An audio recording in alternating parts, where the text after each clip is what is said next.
Hi friends, welcome back to my channel. నేను మీ రజిత రెడ్డి.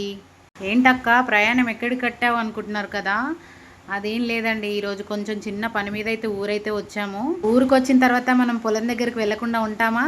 ఏదేమైనా సరే 600 అయినా 100 150 అయినా పొలం దగ్గరికి వెళ్ళాల్సిందే.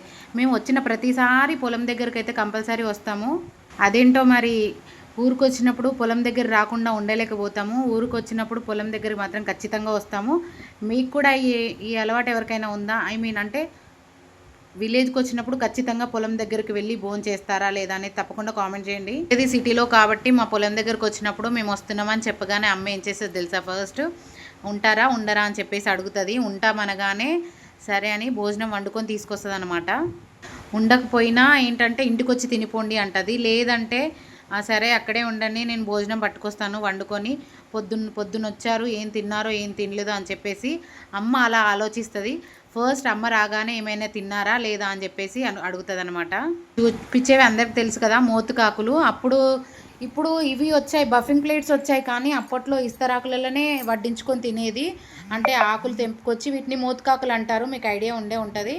ఆకులు తెంపుకొచ్చి మరీ ఎండబెట్టి ఇస్తరాకులు కుట్టేవాళ్ళం. లో ఎంతమంది ఈ మోతుకాకులతో విస్తరా కుట్టారనేది తప్పకుండా కామెంట్ చేయండి. నేను కూడా కుట్టాను, నాకు కూడా కుట్టడం వచ్చు. దగ్గరకు వచ్చినామంటే మనం ఎట్లుంటుంది, చెట్టు పుట్ట తిరగాల్సిందే. ఎందుకంటే ఏ చెట్టుకి ఏ పండు ఉంటుందో అని చెప్పేసి తిరుగుతూ ఉంటాం కదా. నేను ఎక్కువ చూస్తాను, నకరిక పండ్లు మీకు ఐడియా ఉండుంటుంది, అవి చూశాను కానీ ఇంకా కాలేదు, కాయలే అయ్యాయి, పండ్లు అవ్వలేదు. అలాగే సీతాఫలాలు కూడా వస్తాయి కదా ఇప్పుడు, ఈ సీజన్ అదే కాబట్టి చిల్పక పండ్లు ఎక్కడైనా దొరుకుతాయేమో అని చెప్పేసి చూస్తున్నాను అనమాట. ఈ కనిపించేదంతా మా పొలమే అనమాట. మేము ఇక్కడ హైదరాబాద్లో ఉంటాం కాబట్టి అమ్మ వాళ్ళు చేసుకుంటారు. కానీ అనిపిస్తుంది అబ్బా వారం వెళ్ళి హ్యాపీగా చిల్ అయ్యి మంచిగా ఎంజాయ్ చేస్తే బాగుండని.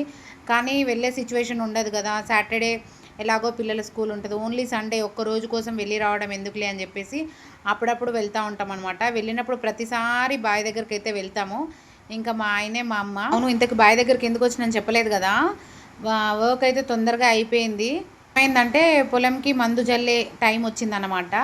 ఇంకా మందు జల్దామని వచ్చేసినాము. మా అమ్మ ఉండి వద్దులే మామ జల్లుకుంటారులే అని చెప్పేసింది.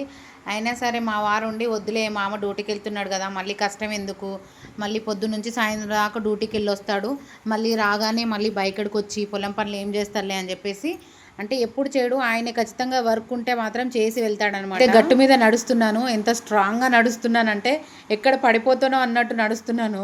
ఊరు వెళ్ళిన ప్రతిసారి అయితే డాడీకి ఏదో ఒక హెల్ప్ చేస్తూనే ఉంటాడు మా ఆయనే. ఇంకా మందు చల్లుతుందామనేసి మందు తీసుకొచ్చారు పొలంలోకి. అంతా పొలం అంతా మనదే. ఇంకా ఫైనల్గా అయితే ఇంకా మందు జల్లడానికి అయితే వచ్చేసాడనమాట. ఇదంతా మందు జల్లాలి పాపం. 1 అవర్లో 1.5 అవర్లో చల్లేశాడు మొత్తము. రోజుల్లో నాకెందుకులే అని ఇలా ఉన్నారు, అలా కాకుండా మా వారైతే సర్లే మా అత్తయ్య మామయ్యకి హెల్ప్ చేయాలి అని చెప్పేసి చూస్తాడు ఎప్పుడు. మొత్తం ముగ్గురం, మా అమ్మకి మా నాన్నకి మేము ముగ్గురం బిడ్డలం. మాకు అన్నదమ్ములు ఎవరు లేరు, మా ముగ్గురు అన్నమాట. ప్రతి ఒక్కరు హెల్ప్ చేస్తాడు, మా ఆయన హెల్ప్ చేస్తాడు, మా మరుదులు హెల్ప్ చేస్తారు.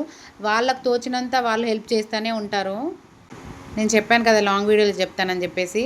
వాళ్ళు ఎక్కువ రారు, మేము ఎక్కువ వెళ్తాము. అంటే వాళ్ళకి ఎక్కువ బిజీ ఉంటుంది, అంటే మాకు బిజీ ఉండదని కాదు, కానీ ఊర్లో చిన్న చిన్న పనులు ఉంటుంటాయి, బ్యాంకు అవి ఇవి అని చెప్పేసి ఇంకా అలా వెళ్తూ ఉంటాం అనమాట. ఇంకా ఫైనల్గా మంది అయితే జల్లుతున్నాడు. మా ఆయన 2 ప్యాకెట్లు పట్టుకెళ్తున్నాడు. ఆయనకు ఏదో ఉడతా భక్తి సాయం లాగా నేను ఒక 2 పట్టుకెళ్తున్నాను అనమాట. ఆయన చల్లుతుంటే మనం అక్కడ కూర్చొని హెల్ప్ చేస్తూ ఉంటాము. ఎలా దిగాలి ఏంటి అని చెప్పేసి ఇంకా చూస్తూ ఉన్నాడు. ఇంకా ఫైనల్గా ప్యాకెట్ అయితే చింపుకొని, అది ఎందుకంటే కొంచెము పవర్ ఎక్కువ ఉంటుంది అనమాట. కనిపిస్తుందా, ఇది అడవి దొండకాయ అంటారు. ఇవి వండుకుంటారో వండుకోరో అనేది తప్పకుండా కామెంట్ చేయండి. ఫైనల్లీ ప్యాకెట్ అయితే చింపేసి ఇంకా మా ఆయన ఇంకా బరిలోకి దిగుతున్నాడు అనమాట. చల్లుతున్నాడుగా మనం ఏం చేస్తానే అని చెప్పేసి ఇంకా మా అమ్మ అయితే అన్నం తీసుకొచ్చింది. అబ్బా చుట్టుపక్కన పొలము, మధ్యలో చెట్టు కింద తింటుంటే అబ్బబ్బబ్బా సూపర్ అబ్బా, నిజంగా చెప్తున్నాను. ఆ ఫీలింగ్ ఆ మాటల్లో ఎక్స్ప్రెస్ చేయలేంది. అది కూడా అమ్మ చేతి వంట. అసలు నాకు దోసకాయ కూర అంటే ఇష్టం ఉండదు, ఒక్కసారి తిని చూడని చెప్పింది. నిజంగా మస్తు టేస్ట్ ఉంది కూర అయితే, సూపర్ చేసింది అమ్మ. ఇంతేనా అమ్మ చేతి వంట కదా, అమ్మ ఎలా చేసినా బాగుంటది. పెళ్ళిగా ముందుకు అంటాం ఎప్పుడు చూడు ఇవే వంటలా ఇవే తింటలా, తిని బోర్ కొడుతుందని చెప్పేసి అంటాం. అదే పెళ్ళైన తర్వాత అమ్మ నీ చేతి వంట ఒక్కసారి తినాలని ఉందమ్మా అని అంటాం, అవునా కాదా? ఏదైనా సరే మనకు ఉన్నప్పుడు వాల్యూ అనేది తెలియదు, అది దూరం అయిన తర్వాతనే తెలుస్తుంది. అంటే మనకు పెళ్ళి అయిపోయిన తర్వాత అమ్మ అయినప్పుడే అమ్మ వాల్యూ అనేది కూడా తెలుస్తుంది. అమ్మ అమ్మనే కంటికి రెప్పలా చూసుకుంటుంది. మనం అత్తవారింటికి వెళ్ళినాక కూడా మన ధ్యాసే, కడుపులో పడ్డప్పటి నుంచి తను కాటుకి వెళ్ళే వరకు మన ధ్యాసే ఉంటుంది అమ్మకి, మన పైననే. ఇంకా మా అమ్మ చూసారు కదా, అక్కడ పని చేద్దాం అనేసి ఊరాలు తీస్తుందన్నమాట. ఇక్కడ మా వారైతే ఇంకా మందు చల్లడం స్టార్ట్ చేశారు. కానీ ఇక్కడ ఒకటి ఇన్సిడెంట్ ఏం జరిగిందంటే, మందు చల్లుతున్నప్పుడు ఆ పవర్ అనేది చాలా ఉంటుంది హ్యాండ్స్కి. అదే అలానే పెట్టుకున్నాం అనుకో, అంటే స్వెట్ వస్తుంది కదా, అలానే తుడుచుకున్నాం అనుకో ఆ కళ్ళకి ఎఫెక్ట్ అయ్యే ఛాన్సెస్ కూడా ఉంటాయి. ఇక్కడ మా అమ్మ ఏం చేస్తుంది అంటే, అన్ఎక్స్పెక్టెడ్గా అక్కడికి వెళ్ళిన తర్వాత స్వెట్ వస్తుందని చెప్పేసి మా అమ్మ చీర కొంగు తీసి మరీ తుడుస్తుంది. అంటే అల్లుడిని కొడుకులా చూసుకోవడం మా అమ్మకే, అదే అత్తను అమ్మలా చూసుకోవడం మా ఆయనకే సాధ్యము. నిజంగా చెప్తున్నాను. అదిగో ఇక్కడ చిన్న క్లిప్పు మిస్ అయిందనమాట. ఎంత ముచ్చటగా ఉందో మా అమ్మ. నిజంగా మాకు అన్నదమ్ములు లేరు కాబట్టి మా ఆయన కొడుకులా చూసుకుంటాడు. అదే మా ఆయన కూడా పెద్ద కొడుకులానే ఉంటాడు మాకు అందరికీ. ఇలాంటి ఒక మనిషి దొరకడం మా ఇంటికి మాకు చాలా అదృష్టము. ఎందుకంటే ఇంటికి పెద్దల్లుడు ఎంత మంచోడైతే అంత ఇల్లు కలకల్లాడుతుంది. అంటే ఇంటికి ఫస్ట్ బరువు బాధ్యత అనేది మా ఆయనకు తెలుసు. ఎందుకంటే మా ఆయనకు అమ్మా నాన్న లేరు. అలా అని కొంతమంది ఏంటంటే అమ్మ నాన్న లేని వాళ్ళు చాలా జులాయిగా తిరుగుతారు. కానీ ఈయన అలా కాదు. తనకి అన్ని వాల్యూస్ తెలుసు. ఫ్యామిలీ మమ్మల్ని అందరినీ కంటికి రెప్పలా చూసుకుంటాడు. నిజంగా ఈ విషయంలో అయితే మా ఫ్యామిలీ చేసుకున్న అదృష్టము. ఏ జన్మలో ఏం పుణ్యం చేసుకున్నామో ఈ జన్మలో మా ఆయన లాంటి భర్త, అల్లుడు మాకు దొరికాడనమాట. నేనేం నిజంగానే చెప్తున్నాను. మళ్ళీ ఏంటక్కో మాటలు బాగానే చెప్తున్నావు అని మళ్ళీ కామెంట్స్ అయితే చేయకండి. ఇంకా ఫైనల్గా మా ఆయన అయితే చల్లుతున్నాడు. ఊరు వెళ్ళినప్పుడు మీ అత్త మామలకి హెల్ప్ చేస్తారా లేదా తప్పకుండా కామెంట్ అయితే వేయండి. ఇక్కడ ముచ్చట పెట్టుకుంటూ సరదాగా అలా మాట్లాడుకుంటూ వర్క్ చేసుకుంటున్నాను అనమాట. ఇంకా పని అయితే చేస్తున్నాడు, నేను అలా సరదాగా మాట్లాడుతున్నాను. ఫైనల్గా చాలా అలసిపోయాడు అబ్బా ఇదంతా చల్లి. అంటే ఆయనకు అలవాటు లేని పని కదా, అయినా సరే అని చెప్పేసి ఫైనల్ ఇదంతా చల్లేసి వచ్చేసాడు. ఇంకా వచ్చి రాగానే అమ్మయ్య అబ్బో బాబోయ్ అంటున్నాడు అనమాట.